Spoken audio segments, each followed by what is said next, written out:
O Ministério da Educação aceita que a Escola Internacional Siranebela cumpre notificação do seu governo até completa critério de certificação.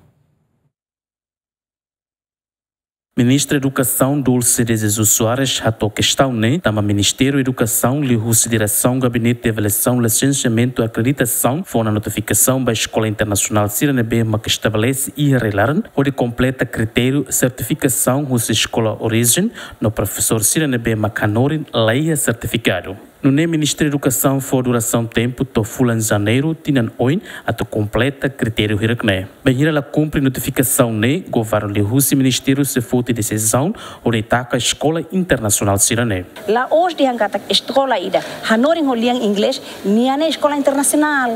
Nega ini público precisa compreender.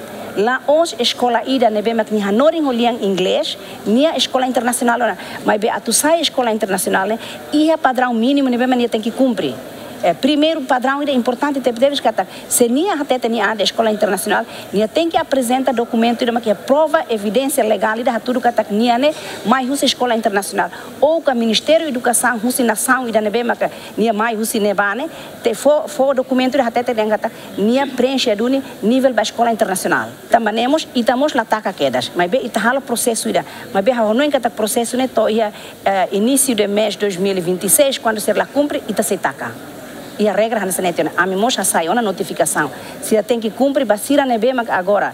Como Timor ni on mak escola heneba, então tem que o processo né ho cuidado para torre se cara e tem forma de janeiro 2026 se ser lá cumprir regra mínima nebe Ministério da Educação atur desculpa, mas tem que tacar. E a regra mínima nebe escola outro mas halo ser nia loca ser escola ser la bela loca escola de hanes business e Timor. Né? Tem que claro, educação lá os business de Timor.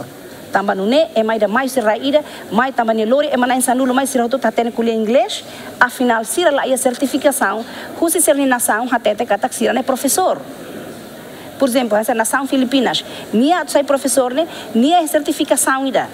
Katak nia e nação né, Ministério da Educação ou que instituto nebe maka e for certificação basai docente, né certifica katak é mais né e documento prova katak nia belsai professor, né mak nem mais em Timor, não mostra se nação ser selo. Ne nação e didak ne ia tiona ser ni regra para tu bele tauba emanebema ia tu bele reta certificação para sair professor. Escola Internacional Sinebe estabelece relara na mutuk Sanulo Região Lima, o número né Escola Internacional Rua apresenta uma certificação para o Ministério da Educação. Lamberto da Silva, GMN.